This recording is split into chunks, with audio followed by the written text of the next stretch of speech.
Hi, everyone. My name is Annie Rogers, and on behalf of the ADDitude team, I am so pleased to welcome you to today's live conversation and Q&A titled ADHD is Awesome, the Holderness Family Guide to Thriving with ADHD.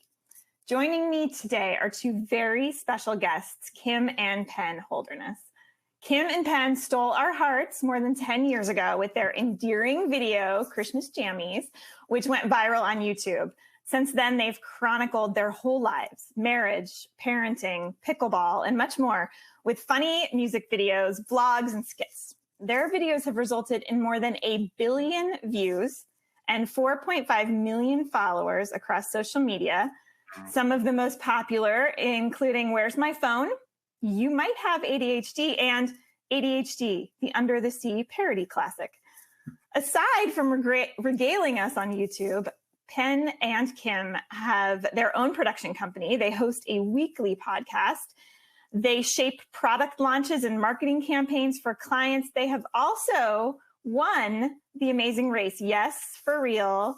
And if that's not enough, they just released their new book, which is their second, titled ADHD is Awesome, a guide to mostly thriving with ADHD, which we will dive into today. So first, welcome, Penn and Kim. Thank you so much for joining us. I apologize. I do have a few housekeeping items that I have to take care of. Do it. We're good. So I'm going to drink my coffee. We're going to clear them out of the way. Okay. If you are tuned into our live webinar, submit your questions at any time by navigating to the box under your video player. For answers to common questions, just click the FAQ tab on your webinar screen. If you support the work we do here at ADDitude to strengthen the ADHD community, just visit attitudemag.com/subscribe and sign up now, and you'll get our brand new summer issue. Click the magazine tab on your screen. Finally, we do have a sponsor today, and that is Inflow. It's so easy to beat ourselves up for our ADHD that we often forget about all the great things about neurodivergence. Inflow is here to celebrate your victories, big or small, and remind you that your ADHD can be a strength. Developed by leading clinicians, Inflow's CBT-based program is your starting point to managing your ADHD and embracing neurodiversity. Click the link on the screen to get your ADHD score today and kick off your journey with Inflow. ADDitude thanks our sponsors for supporting our webinars. Sponsorship has no influence on speaker selection or webinar content. Okay, so without any further ado, Penn and Kim Holderness, thank you so much and welcome to the ADDitude community. Thank you for having us. This is like first time caller, long time listener. I have used your resource for many, many years, including just like getting some thought starters when writing this book. You guys are fantastic. And I should mention that you mentioned the book. Congratulations. It just hit #2 on the New York Times bestseller list last week. So round of applause. Well, round of applause to people for believing in it and buying it. Like as a community, like who thought people with ADHD would actually have the wherewithal to buy a book?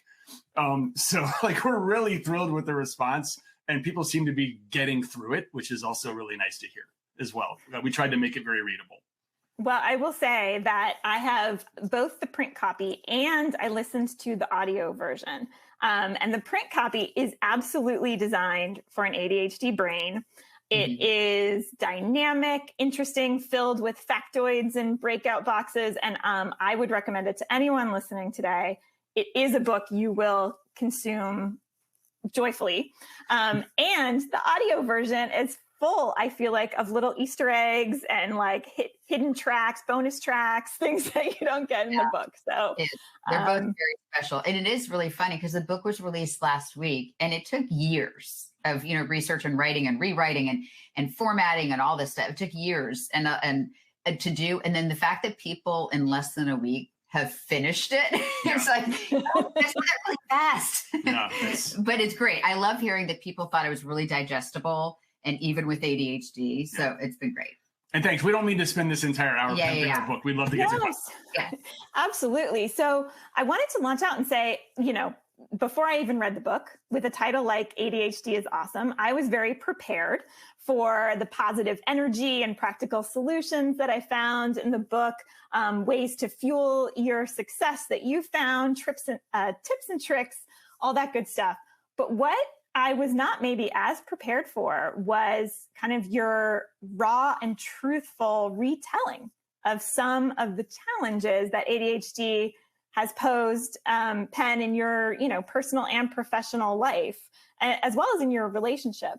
I imagine it was somewhat painful to rehash some of those stories. I'm thinking of the car keys on top of the car. I'm thinking of Dale Earnhardt, sorry. And why did you think it was important to pair the awesome with the real in this book? Well, let's start with this. Awesome has two definitions. It's the first thing in the book. Awesome means both great and awe-inspiring and possessing great admiration. It also means scary, terrifying, difficult to comprehend. That was the way they used that word in the days of yore. Like they use it in the Bible all the time, and it meant like something different from the way that we use it. So I wanted to stay true to the definition of awesome, because it can be great and wonderful, but it also is scary as hell. And there's a huge community of people, millions of us, who make mistakes all the time because of what's going on in our brain, especially in the world that we live in. And we get really ashamed about it. And we don't really talk about it sometimes. We talk down to ourselves. I certainly did. We feel like there might be something wrong with us. And what I've learned over the last 5 years, thanks to a really helpful partner, is that if you do some work and get the right systems in place, you get the better side of the awesome. You get the creativity and the spontaneity, and wonderful things can happen. But none of that works unless you get real with what's going on in your life and you're honest about it. And in fairness, the one you're saying, wonderful partner, you mean like the research that went in. And I mean, well, I was supportive in that, but I didn't come up with these systems. I didn't do. Sure. Well, but you were patient and gave me grace, and like you supported me through all of this, and you at the right times you were forgiving, and then you also held me accountable at times when I should have been. So anyway, that was a long answer to your question, but the answer is you've got to be honest about these things, because everyone is feeling those things. And that's the connection. We are not alone. We're all going through this. Yeah. Honesty. I'm wondering, I'm anticipating that we have a few questions from parents out here who are saying, as one does, I want to help my child see the truth in the matter, be honest with what's going on, but not deflate them. And as parents, can you offer some advice for those who want to head down this road of meeting ADHD head on, but to do so in a way that empowers? I would say that we've had the pleasure of doing 2 book signings now in person, and at both there have been moms in the audience who said, when we got the diagnosis for my son or daughter, it came, it was this very somber. It was almost as if they were getting diagnosed with a terrible illness, and so they left the office feeling that gut punch. And let me tell you, we had the same situation, and it really did fuel us as parents, because our son was diagnosed 2 years ago. And it was, even knowing, because Penn had already started doing research on this, even knowing how powerful ADHD can be, I cried, and I had long suspected that my son had ADHD, but I just knew think life was going to be harder for him. I will say, knowing that it does take work. And just as soon as we got him to realize, like, there are things that are going to be harder for you, but in exchange, look at this brain you have. There's research that's been done that shows the ADHD brain is statistically more creative. And these are the people that are coming up with, they're problem solvers, and they're coming up with, they are just inherently more creative. So yes, like getting through school is tough. And we've done the behavioral interventions. We've worked with the school. He has a learning plan, and making those changes. We just had the level set for him. It's going to be harder. Like there's just no easy way out of that. But I think he's owned that in our experience. Yeah, I think that we're reframing it. You know what I mean? We're not saying it's going to be harder. We're saying there's some work. I think one of the things that really he connected with was when I told him, how you're really good at basketball and you're really good at solving like quick problems. Like there's certain things that come really easy to you. On the other side of the coin, there are going to be things that are hard to you that are super easy to most people. like remembering to brush your teeth when you go to sleep.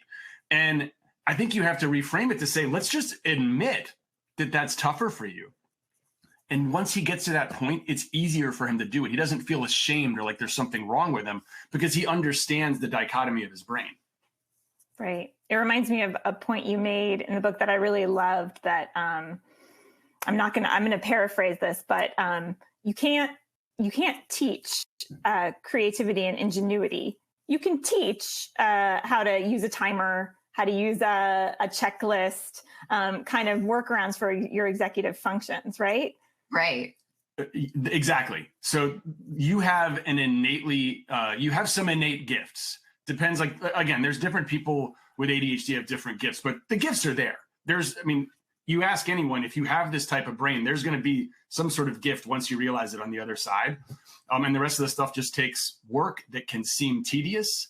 And then it's just all about, finding a way to incentivize them without, giving away money or whatever it takes to get them to get, a lot of checklists in our house. Things. Yeah. A lot of checklists. Yeah. And a lot of times they just incentivize themselves because they understand it better. Right. So I'm wondering, as I mentioned, we got to know you with Christmas Jammies. And then it was a few years before we got you down with ADD, which is, instant classic. And I'm wondering if there was a conversation between the two of you about whether and how you should talk to the world about Penn's ADHD. So that's a great question because I don't know. Well, I remember, I just remember telling my friends that I had ADHD and they were like, yeah, duh. It's really obvious. And then I made it a point anytime I was talking to someone, they'll say like, by the way, like I have ADHD. And the answer every single time was like, yeah, we know, dude. It's like super obvious that you have it. And so to me, like by the time we wrote that song, I just assumed that everyone knew that I had ADHD. I think there were even some comments like from other videos, like, boy, that dad's got ADHD. I think that I exuded a little bit. And so it was. But it wasn't like, there wasn't a, like, okay, here's how we're going to like hard launch this into the universe. It was just, that's true. It was just like, I think this is a really funny way to talk about it in a way that what he did say though, I do remember parts of how we were framing it is that it is not all bad. That like, there are some great, like he wanted to make sure he was talking about, some of the positives of it. Mm-hmm. And that's leads into my next question. I found it illuminating to learn, Penn, that your dad was a minister and that you had considered a similar profession. Because really, in my mind, what you're doing is sort of like preaching the good news of ADHD. Oh. And I wonder what. Sorry, go ahead. Sorry. But I'm wondering, like, do you feel like that's your positive energy, your positive take on ADHD and the way that you talk about it? Was that a conscious decision, or do you feel like it's sort of baked into who you are? I would answer that it's sort of just baked in. I don't think that he had a business plan. And this book happened out of genuine natural curiosity. We just in the work we were doing in our relationship. Yeah. So but if I can talk about my parents, my dad was a very energetic, high level ADHD preacher. Yes. Who never got diagnosed because he was born in 1939. And by the time he was retired, that was barely even a thing. And his big part of his ministry was helping other people and getting in front of them individually to try to help them out. And then my mom was like, somehow she had all of the systems. She knew what to do and all of these like interventions. She just figured it out because she spent so much time with me. So she was kind of this ahead of her time person who helped at least get me through until I went to college. And then I flamed out completely because my mom wasn't there. Because mommy wasn't there. Yeah. But you did eventually develop the systems. I did. Yeah. Yes. But she really helped me in high school. Like that, I got diagnosed in college because my mom was not there. Like that was the main reason. And the class sizes got bigger. A lot of these things happen to people with ADHD when you're not in a smaller class size and you're in a big auditorium and there's distractions and there's beer and like all of those things that they didn't have in high school. Right. Now, I'm looking through, we have quite a few parents who are actually watching with their kids right now. Oh, hi. Yay. Yay. So I'm wondering if this is like a rare opportunity, maybe a piece of advice for the middle and high school students who are listening in about setting themselves up for success in, when they leave the house. Okay. Well, first of all, you are not the only person in your class who has ADHD. There are quite a few people. You just may not know it. You are not alone. There is nothing wrong with your brain. Like I said about my son, some things are going to seem a little bit harder, like getting through the end of a class without spacing out. I still do that, and I still struggle with that. There are systems that you can put in place. The number one thing I would say, if you can, sit in the front and center of every class that you're at. Because the way that our brain works, if you're in the back, you see the back of people's heads, you see the window outside. The teacher's a smaller target. If you can get as close as you can to the teacher, it's going to really help you out.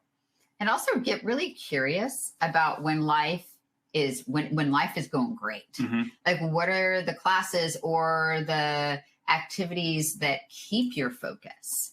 And maybe follow those curiosities and just get really follow a fascination. Mm-hmm.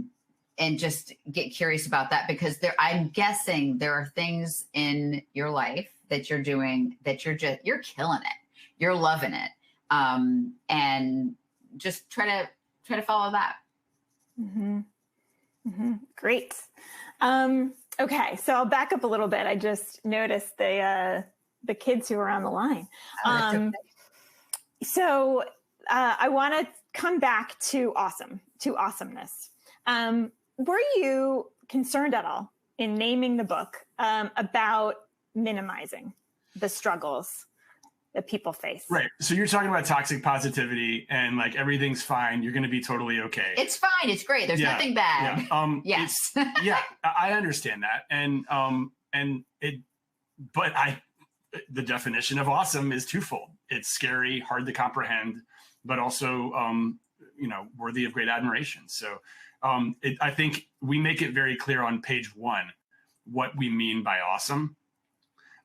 Here's the other thing, though. I'm okay with it.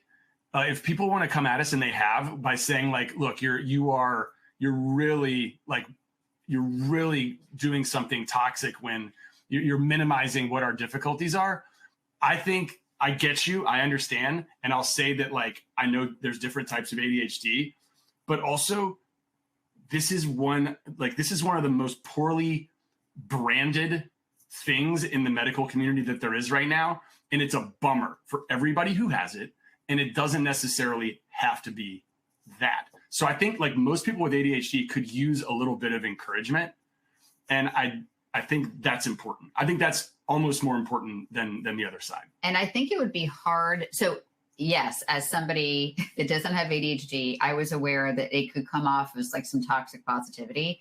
But I challenge you to read through the introduction or through chapter 1, and then say that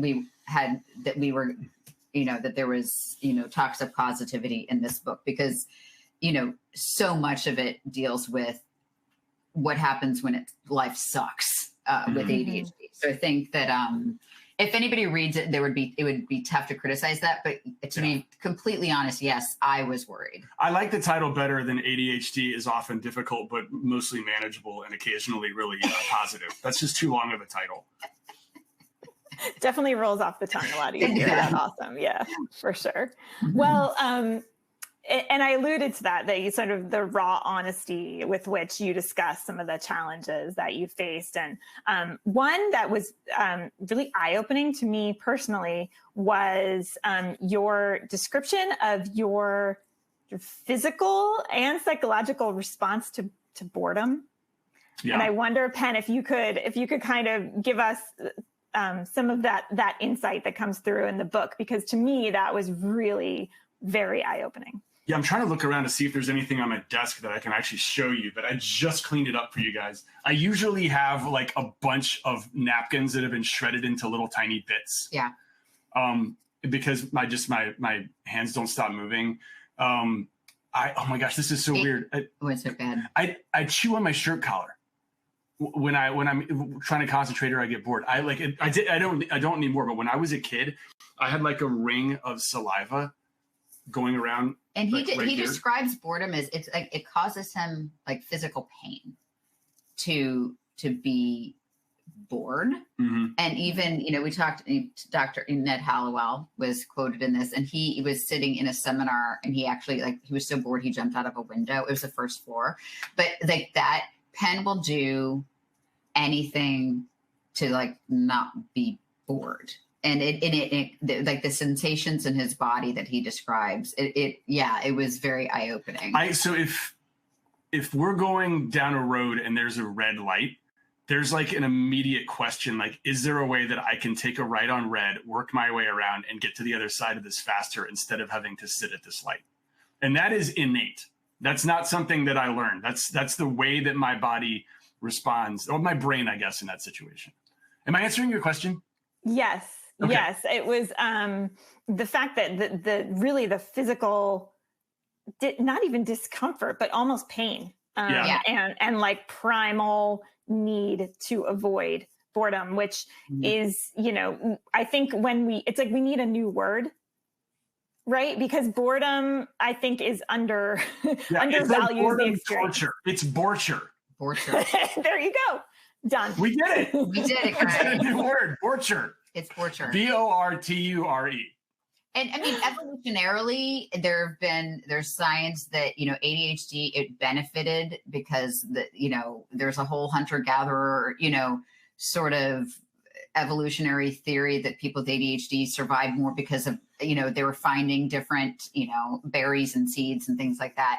So you get that. But in current day, and the year of our Lord 2024, it is hard to really, those kids that experience bor-ture get labeled as troublemakers in class, right? Because especially if they're super smart and they know exactly what the teacher's talking about, and they have to pace back and forth, that gets really tough to deal with. He's an adult, he's a grown man, so he can, chew on his shirt and tear paper, but it is really hard when you're a kid. And just to fully lift the veil, I'm already thinking about different ways that we can merchandise bor-ture.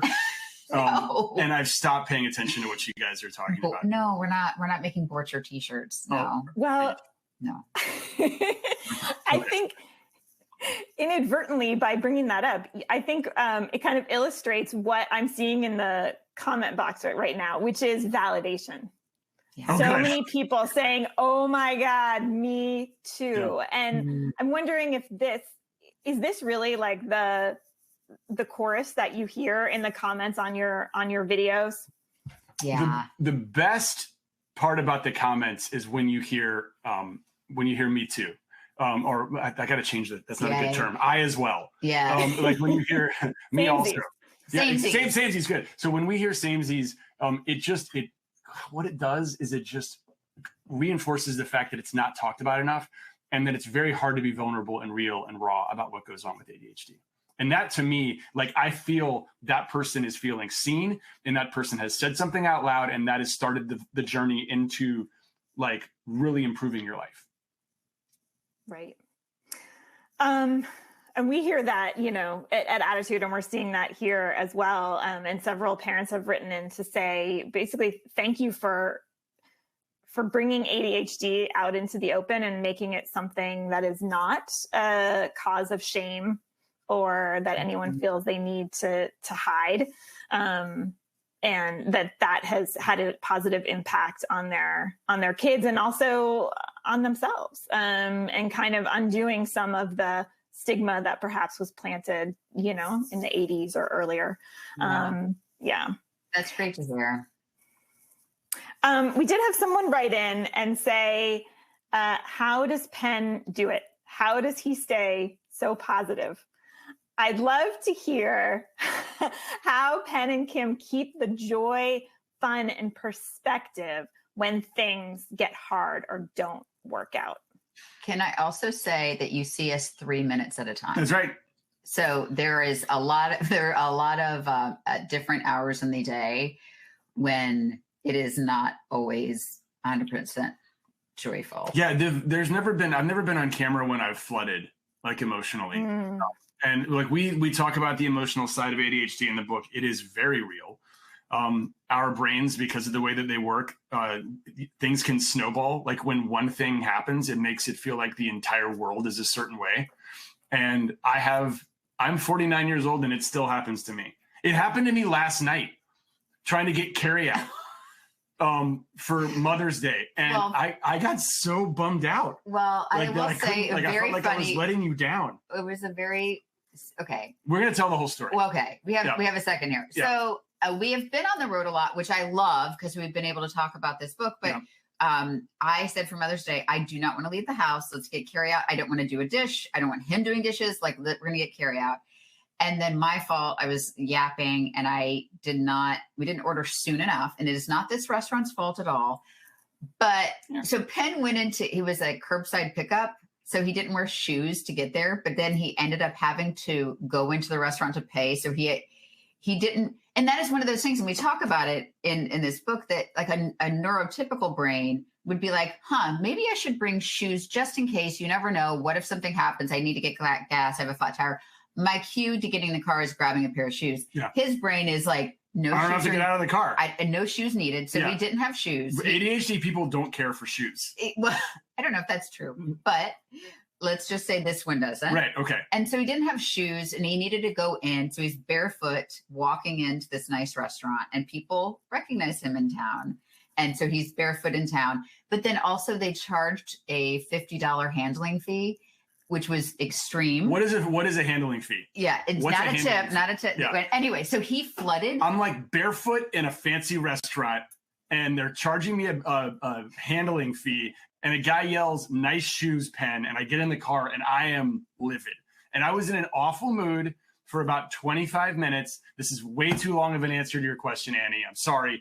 But I'm just letting you guys know it's not always positive. Yeah, I was furious. And then I got home and I ate one bite of the food. And another thing that happens with ADHD brains is, even though everything's clouded, if like some food gets in you or something helps you redirect, you can quickly forget about everything else. So I was fine.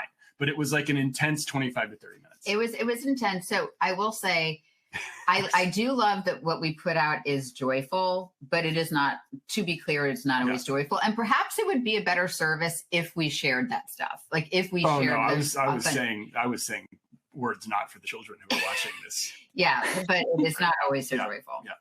Well, newsflash, you did just share it. And now I can quantifiably confirm that people with ADHD hate shoes because everyone in this why shoes? You like have to find them and put them in different places. We should all work in yoga studios where you don't need shoes. And I just bare feet make it are just weird to me. So I always have shoes anyway. So it was a very strange ADHD evening for us. Well, someone is ready to start the Barefoot ADHD Club in here, and someone else has a great hack that they always keep just extra shoes in their car. Oh, just maybe always extra shoes. Wait, so hang on. So this person has actually had a similar experience where they've gotten in their car with shoes, not thinking that I have to get out. Oh my gosh. I assume that's but, yeah, see? So I'm in the club. I want to join. Yeah. Yeah. Just a cheap pair of flip-flops. We'll put them in the car. There you go. Okay. Yeah. Done. And as another sign of proof that the ADHD brain is amazing at brainstorming, someone has already written in with your tagline, which is, "When given bor-ture, we reply with boreditude." Oh, see, you guys, we need to come up with a t-shirt company. You guys. Boreditude. Yeah. Boreditude. Yeah. So like getting through the boredom. Yeah. Yeah. You guys are they're so creative. See, okay, Annie told me I can't look at the Q&A because it would ADHD me out and I wouldn't be listening to her, but I really want to click. No, I told him he can't because it's too distracting. Okay. I promise we will share it with you afterward. That's like the reward. Right. Okay. We'll share it with you. Yep. Okay, and I do want to honor the bor-ture that may, that an hour-long webinar may hold for some people. So I'm stealing one of your ideas right now for an attention-maintaining game that I like to call Smells Like ADHD, the Gen X edition. Okay. I'm going to quote a song lyric related to ADHD. Some of these may be, tenuous connections, but just go with me. You will earn 1 point for naming the artist, 1 point for the song, 1 point for the album. Double your points if you can get the year it was released. I encourage everyone at home to play along. Okay. We need to write it down because we can't blurt out answers. Oh, you're getting competitive about I'm this. very competitive. So that's our next book? No. Jim is competitive. Competitiveness is awesome. I am also competitive and thought about this. And then I thought, no, you're just being overly competitive. Maybe just don't get too caught up. All right. So Kim's got a pen. I do also. Okay. Let's go. Okay. All right, everyone. Are we ready? Here is the first one. And it's going to take a lot of self-control for me to not sing this in Sing it. No, that's to make it too easy. Okay. Oh, I gotcha. All right. There's a city in my mind. Come along and take that ride. It's all right, baby. It's all right. Oh, I stumped you too early. Okay, here we go. There's a city in my mind. Come along and take that ride. It's all right, baby. It's all right. What is this? So, Annie, we've had kids for 17 years. So if this isn't something from Baby Shark, there's a chance that we're not going to know it. Or it's from 1990. Or Taylor Swift. Okay, let's take a pass on it. Tell us what it was. People in Do you want to know? People get it. You got to let the other people get points. I guarantee you other people got points. Yeah. Okay, let me scroll into our Q&A here. City in my mind. Oh, yes. We've got at least 2 winners here who got the artist, which is the Talking Heads, and the song, which is Road to Nowhere. Yeah. I know now. Now the album and the year are much harder. It's from the album Little Creature. Oh, Little Creatures. Okay. And the year, do you want to take a guess on the year? 1988. Yeah. I was gonna say 5. No, I wasn't. Okay. No, you weren't. All right, ready for number 2. Yes. This one's short, but I think you'll get it. We're one, but we're not the same. We get to carry each other. Oh yeah. I got it. Are you seriously looking at mine? I'm so bad at this. I know the song and I know the band, and I'm trying to think of what the album is, and I'm gonna guess. I'm so bad at this. Next, we're gonna play charades, and then I will be so good. All right, I am going with.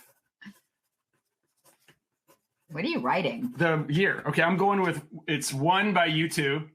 True. And Achtung Baby, 1992. Oh, yes, Achtung Baby, 1 year off, 91. That's 3 Holy points. crap, that was 3 close. solid points. Way to go. My brother Nicely was done. a huge U2 fan, and he probably would have gotten the right year. Yes. That's a good song. So Okay, now this next one, I'm going to see if you can get it with the first line. I think I'm going to go with the whole quote, though. This is a bit of a deep cut, so apologies in advance, Kim. The waiting drove me mad. I'm going to keep going. You're finally here, and I'm a mess. I take your entrance back. Can't let you roam inside my head.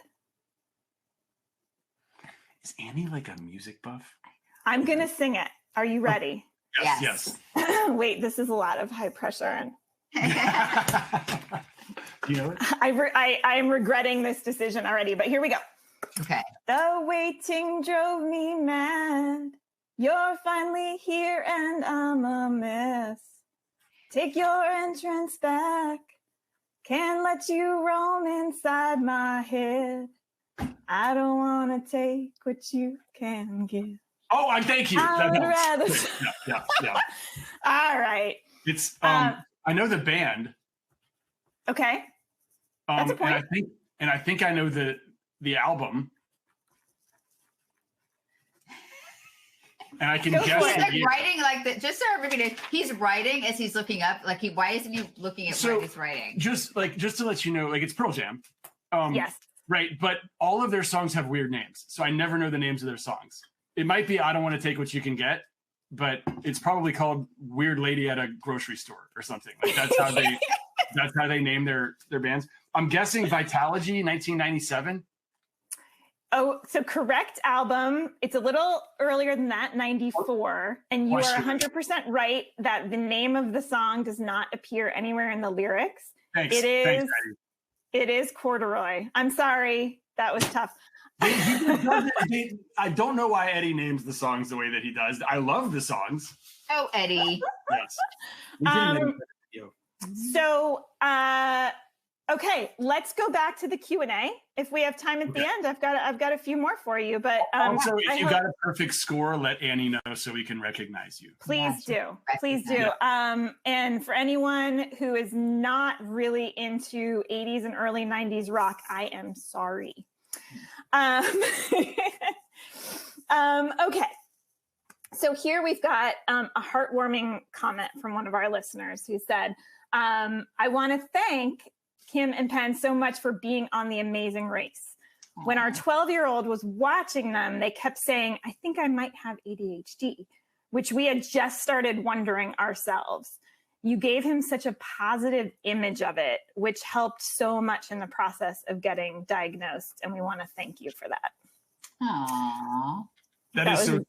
That is so sweet. I hope he also saw the part where I stared at a clue for 45 minutes and overthought it, which is another great ADHD trait. So it's not all smiles and sunshine. But I want to give some credit to the network and to the editors of the show, because they hadn't really addressed mental health until that season. They really didn't. They when people when they freaked out or panicked, they just were like, oh, you lost your cool. And they, not just with me, but also with Kim and some of her experience with anxiety, they kind of let us talk about it, and they made it part of the narrative. And so I'm so glad that they did that. And if you keep watching the show, they're doing more of that now. Mm-hmm. That is wonderful. And what an audience they have for it in kind of an unexpected way. But I loved the story of Penn, the way that you were able to dial in with was it the priest telling you about the saints? Can you tell us that story? Because I think it just illustrates wonderfully how things can click to an nth degree. Yeah. So Hyperfocus is just like everything else. It has good sides and bad sides. You can get hyper-focused on something and completely miss out on something else that's very important to you. But if you point this amazing brain in the right direction, and it's something that you care about, which means you have attached some sort of emotional valence, like this is very, very important to me. Amazing Race is a good example. There are cameras all over the place. Everyone is watching me. There's $1 million on the line. They create this world that's kind of perfect for an ADHDer to channel their hyperfocus. So that was the start.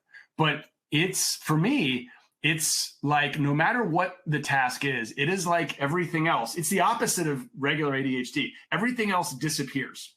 And it's like the first scene in a James Bond movie where there's a circle and everything else is dark and you can see that one thing. And it's not always sustainable for a super long time. But if it's something that is challenging and that you care about, then that ups your odds of being able to do it.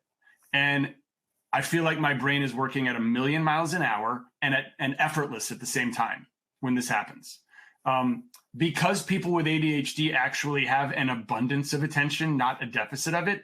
If you can channel it in the right direction, that is the definition of hyperfocus. So the task at hand was, there was this.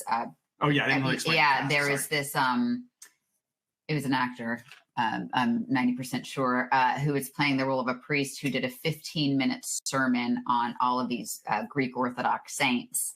And then Penn had to, he was quizzed on it by taking really, there was maybe 25, 30 images. And then he had to pair the person. They all looked very similar. They were all like old men with beards. And, slight differences. with very slight differences, and to kind of match, the story for this quiz at the end. And the producers, and production assistants, they test these challenges over and over and over again, just so they can gauge how long? Like, how long do they think it would take? Nobody got it in one try. And he got it. It was a 15-minute lecture. It was a 5-minute quiz. We were out of there in 20 minutes. They thought it was going to take people 2 hours. And it did take some people 2 hours. We got done so fast that they weren't ready. They weren't ready for it. Right. So we won that leg of the Amazing Race. And we got there so fast, they weren't ready for us. They're like, whoa, the cameras weren't even set at the end. So when you see us rushing to the finish line, we had to wait for a few minutes for them to set up the camera, which was very funny. So, but that was if I had to do that, it would have taken me with my normal brain that I actually think I'm pretty smart, but it would have taken me 2 or 3 times through that. So you have to listen, and you had to listen to it 15 minutes, the whole thing. You couldn't just listen to 5 minutes of it. So I would have had to go through it that probably 2 or 3 times, which is why they thought it would take at least an hour and a half, 2 hours. And so you talked about the fact that, yeah, the hyperfocus kicked in part because it was like the novelty of the challenge, the urgency, like the passion. But you also talk in the book about like the fact that you really thrive when you have routine. Mm-hmm. And that those two things can sometimes be a little diametrically opposed. I'm wondering if you can share some of the ways that you have tricked your brain into following a routine, into just getting things done when novelty and interest are, not as high as you would like them to be. Yeah. So it comes down to dopamine for me and how to get it distributed around my brain. We're kind of ADHD people are dopamine junkies. It's this just little hit that comes out of your brain when something cool happens, or when, the best example for a kid is if you make it to the next level in a video game, or if you get a good grade in a test, or if you eat food. Like that's another thing that triggers it. But for me, I have to attach some sort of reward when I get something done. And that's like, I really don't want my wife to have to give me a reward or incentivize me. I don't want the world around me to do it. I'd like to make this self-sufficient. So the biggest way that I trick myself into getting stuff done is I make lists, and I make them on a piece of paper, not on my phone. Because if you make them on your phone, like if you want to cross it out, you just delete it, which is not very fun. If you make it on a piece of paper, you put a little check next to the thing that you're doing. And when you check it off, it feels awesome. I don't know why, but like checking things off on a list, it's like a little mini dopamine hit for me. So if there wasn't that checkbox right there, I don't think I would ever do any of the things on the list. That's probably the best example of staying motivated for me. I mean, there's and he finds little tiny ways. I mean, he is more spontaneous than I am, and he finds little tiny ways to keep it interesting. Yeah, I sing when I'm cleaning sometimes. Yeah, so he'll figure out a way to he'll gamify anything. At dinner table, there's like, okay, top 10 list, top 10. I think when actors named Tom. So he'll kind of gamify the everyday. Oh my gosh, here's another thing. People with ADHD, like we really want to eat the good stuff on the plate, right? Like we want to, like if you get a plate, like there's a salad and then there's all this other stuff there. So instead of eating a salad for lunch, this is gross. I take a handful of spinach and I cram the entire thing into my mouth all at once, and like with my hands, and then I get it out of the way and it's done. Like I've eaten my spinach. Eat your spinach, kids. I know, like, that's kind of gross, right? But, like, if no one else has to watch, like, kids, you can just run in there. Spinach isn't bad, especially if you eat it all at once and you just cram it into your mouth. There's going to be a lot of interesting dinner table shenanigans tonight. It's better not to do that at the dinner table. It's better just, like, go in the fridge when no one's looking. Yeah. Well, this does lead into another question that we've gotten, which is actually people with both children and spouses with ADHD, advice that you may have for talking to that person in a positive way to help them understand how maybe their ADHD behaviors are affecting the people around them. I have to say, we talked about this book came out of the work we were doing between us. Yeah, as a married couple. Because I think, Penn's ADHD, he found a job that sort of rewarded his brain. So his ADHD symptoms didn't really bother him much. So I have to say, I'm very thankful that he's self-aware enough that when I talked to him, I think he recognized it and took that very well. But I would say that just because of the interactions we get and the emails we get, I do know this is a very real issue. A lot of partners, because there's a lot of women with ADHD, and it is so hard to be a woman with ADHD, but just because of the societal expectations heaped upon them, and they have and all over the place. Anyway, it's very hard to partner with that. But I think talking in a very open and honest way and creating a connection, because I do think it's quite possible that your ADHD is not aware of the impact they're having. It was interesting. Like we got some good advice from Dr. Marcy Caldwell, who helped us write this book. And she's very into the strengths-based kind of coaching model. A lot of people that we talk to are. Kim talked about like, when are you really crushing it? So maybe part of the conversation could be, man, I've noticed that you are, you are really productive and doing a great job in the mornings. And then it seems to be like tailing off at night. So you're not just saying, hey, we're noticing something wrong. It's, hey, we're noticing you're really good here, but you're struggling here. And a lot of times that lets the partner, the child, whoever it is, it gives them an opportunity to see that before perhaps even admitting or explaining some of what goes on. Like coming from a place of positivity and love is never a bad thing. But I also think if someone is, if the person who loves the person with ADHD, if they're being effective and it's really affected and it's really causing them some trouble, then like Kim said, I think honesty is important as well. Mm-hmm. But I think you can do both. Mm-hmm. And it's complicated by the fact that, as you know, ADHD often brings with it something called rejection-sensitive dysphoria, right? And so it's like another manifestation of kind of the emotional dysregulation. But hearing your faults all the time is only going to make that worse. And I think it's such an important reminder for parents and significant others, loved ones, that to lead with positivity. It's hard. It takes patience. Well, it takes. That part of the learning I had to do, and that's kind of my contribution to this book, just to talk about my perspective on it. But I'm sort of a recovering perfectionist, so it's very instinctive for me to point out the things that need to be picked up and the things that went wrong. And offering connection instead of correction was not a natural state for me. Mm-hmm. But what I didn't realize what was happening already is that, and this only works if your person is self-aware, right? If this person knows of what's happening. I didn't realize he was already beating himself up over this stuff. Like he was already beating up. So me heaping on in that moment was not helpful. So that was the hardest to judge, but it was a game changer when I came to it with a little more empathy and offered connection. That was a game changer.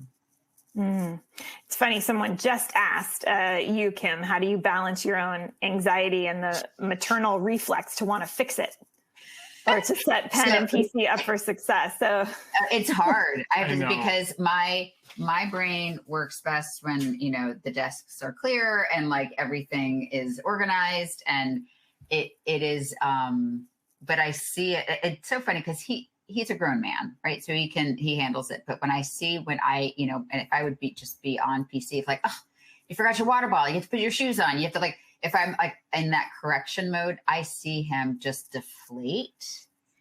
And so that's the game changer right there, is that it's at the end of the day, he'll figure out where his shoes are. But that is the work on my part, just to kind of being comfortable and releasing. And it does help to lead with positive. I mean, that is something real we do in our house. Mm-hmm. And as you said, often the harshest critic is inside their own head. Yeah. We don't need to lump on that.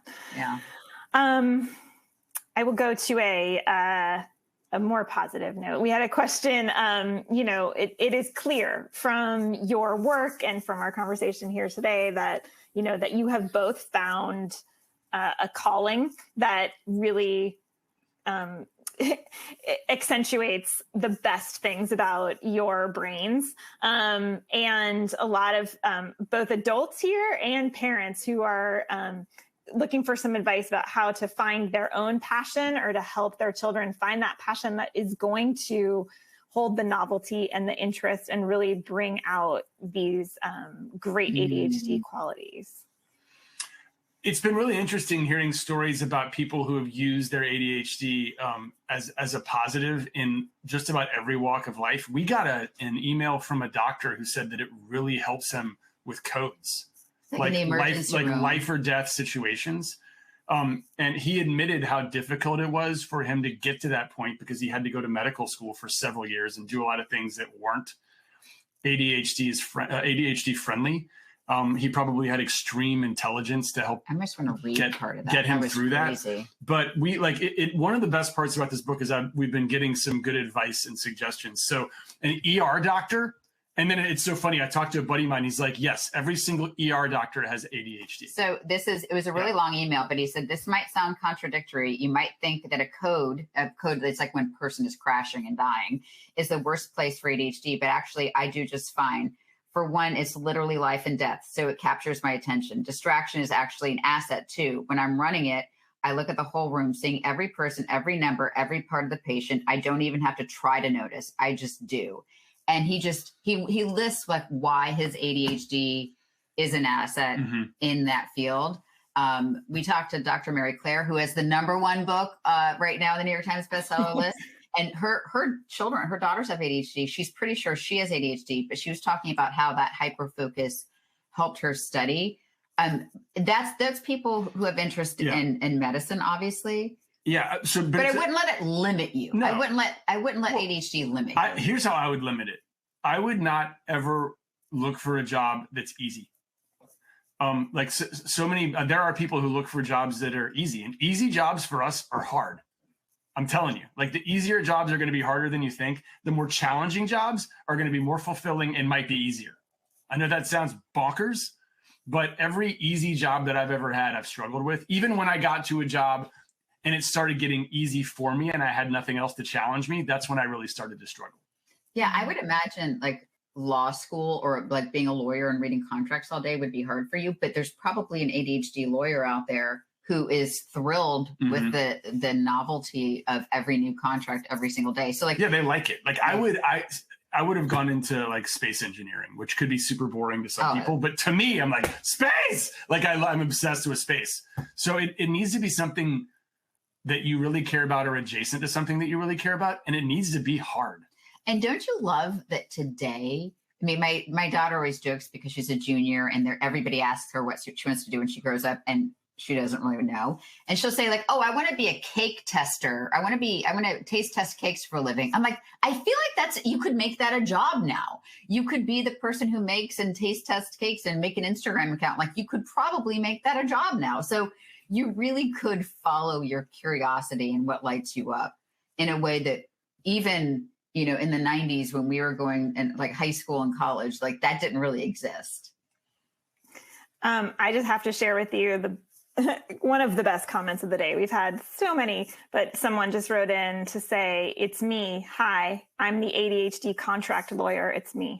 Oh, yes. Good. See, and they probably find it like very thrilling. And every day there's a new challenge and problem. And they clearly know that we're Taylor Swift fans. Yes. I love a good contract lawyer. Yeah. Thank goodness there's contract lawyers because I don't know how to read them. So that's awesome. But I'll bet I would love to have a conversation with him or her or them, because I bet you they care about something inside of that. There's something like lights them up inside. Something about that job works for her or him. Yeah. We're getting flooded now with the lawyers on the line. I love this. They're the only ones who made it through the entire thing. They are. The lawyers are the ones listening to people for a long time. That is fascinating. That is fascinating how many ADHD lawyers there are. That's amazing. It really is. And they really run the gamut from contract law to someone who represents people on death row, tax law. Yes. Tax law. Wow. That seems like torture. Yeah. So I'm very. I think you mean bor-ture. Bor-ture. Bor-ture. I did. I'm sorry. Slip up. Slip up. Oh goodness. Okay, back to business, because we do have quite a few more. We had a bunch of follow-up questions, Kim, to your last answer, asking if maybe both of you could give some examples of connection before correction in both a parenting and a husbanding. spousal. Yes. So when Penn, and we talk about this in the book, he left the stove on, smoke alarm went off. I was out of the house, got the call from the alarm company. He had gone, and our neighbor went over, dog escaped. So there was a fire alarm going off. Our dog escaped. Our neighbor chased down our dog because she's so sweet, and she tripped and cut her hand on like a sprinkler, so she's bleeding. So there's like an escaped dog, bleeding neighbor, house full of smoke, and it was a lot. He was in tears. And I knew in that, like, we had to have a conversation about like, okay, obviously we need a system, but I knew that wasn't a time. And so I said, I just said, this is really hard. I know this is hard for you right now. This is just a really hard situation. This must be really hard for you right now. And I just acknowledging that like, this was really hard for him, I think was one of those where I had to fight back. Like, I can't believe you didn't, and then later when emotions were regulated, we say, okay, what are we doing now? So that never happens again. And if you can get to an ideal space, which it was for us, I'm the one who's bringing up, what can I do now? So, and this is kind of the cycle that I hope everyone reaches, which is your loved one shows you grace and shows you empathy, right? Which she did. And then you feel loved, you feel appreciated. And in a lot of ways you feel beholden to that person in a good way, right? And so that takes you down the path of, okay, you've shown me this grace. Now I want to work my ass off to make sure that this doesn't happen again, or at least get closer to making sure things like this don't happen again. You're never going to get it all right. You're still going to screw up. You're still going to get something wrong. But that grace and empathy that she shows me leads me to want to do that work. And then she sees the work that I'm doing and continues to show grace and empathy because she appreciates the work that I'm doing. And it's a nice little positive circle that goes from there. And I would say on the parenting side, the things we struggle with are like the forgotten things, but also schoolwork. My son is so smart. He does have the thing like where he's not going to super like turn the test over to see if there's questions on the other side. He's not going to triple check that the homework he has finished. Hang on, careful. That he's turned it in. Careful. So, and so you'll see this super bright kid who either didn't turn the test over to see that there was more questions or did the work but didn't turn it in. It is hard, but I will say, hey, tell me about what happened. And you can tell he'll be very upset. Be like, that sounds really hard. And he's like, okay, next time. Like, I just offer like, it sounds like you were really struggling. It sounds like, and then it just, just allowing that space for him to, and he's not thrilled with it either. But I think I also am lucky that I have two very self-aware ADHDers. They are very aware. So I think that we can both come to the table. If he were really flippant about it, we always say in our house, it's an explanation, not an excuse.